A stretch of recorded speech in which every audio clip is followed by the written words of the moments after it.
Hexec viața la Teșești.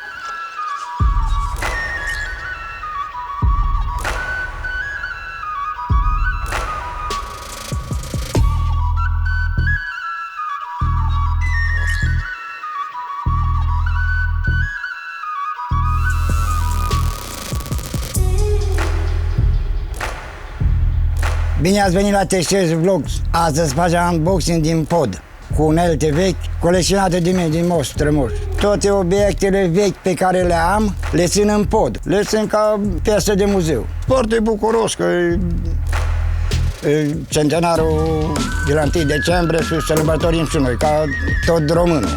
Asta e bâta, prima unealtă care am folosit-o toată ziua. Ciopleam la ea, o raschetam. Uite, asta e sesea.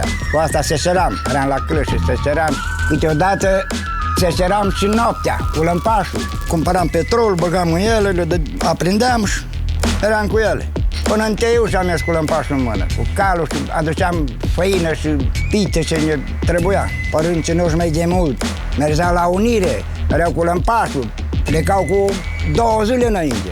Uite, asta e o scafă care luam grâu cu ea. Crepe un lemn în două, cuțit cu brișcă, aveai brișcă de aia specială. Uite, ni, vezi?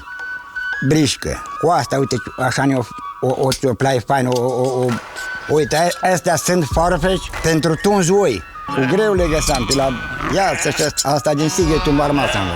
Ăsta e șur, confecționat din lemn și piele de oaie. Ăsta scrip de cu ăștia făceam cărnață când tăiam porcul. Băgam carnea aici și cu pistonul ăsta împingeam, uite, pac. Asta se numește vârtelniță. Gepănau femeile ața. Asta e spate, prin astea trăgeau femeile firele când puneau acolo la război. Cu ăsta când meream la oi și la capre, găseam afine. Și culegeam afinile ca să nu le culegem cu mâna. Greblă de cules afine, așa zice. Milenilor, veniți la Teșești să vizitați dealurile astea frumoase. Dacă nu pot veni, se pot uita și pe Instagram.